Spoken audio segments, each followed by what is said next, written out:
The Affordable Care Act came out. We are now, as nurses, required to ask every single patient when they come to the hospital if you've had your flu vaccine or your pneumococcal vaccine.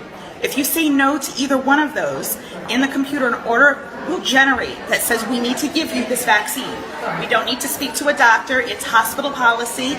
It's now health department policy that we now have to give you the vaccine.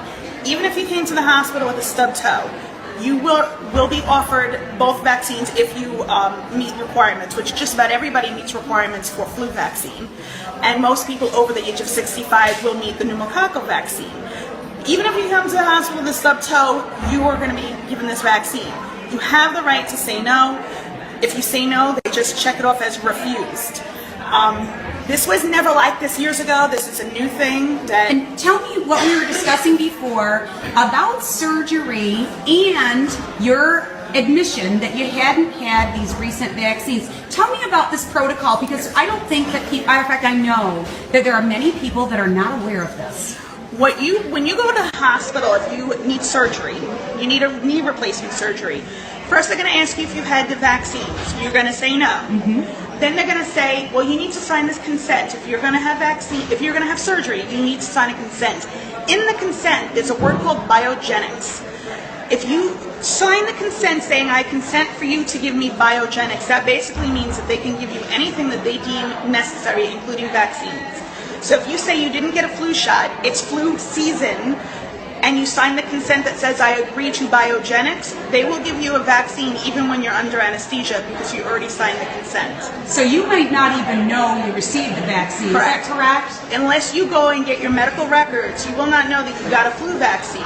They may tell you at the end, oh, by the way, you're now covered, you got the flu vaccine or you got the pneumococcal vaccine. But 2 people now have reported to me last week saying that they got the vaccine, they did not want the vaccine, they didn't know that word biogenics meant that they're going to get a vaccine because vaccine falls under the title of biogenics. It's new terminology that I myself just realized. So this is profound. So how can people, with your insight, protect themselves from being vaccinated against their wishes? You can, when you sign consent for surgery, you can specifically say no vaccines. I don't want this. You can write an initial after what you say you do not want, and they have to honor that. And if they don't honor it, they can be sued. Right. So we do need to be educated to protect ourselves. Correct. So anytime you go to the hospital, yes, you should be aware of their policies. Oh, absolutely. And you said it was biogenics? The word biogenics is now being used.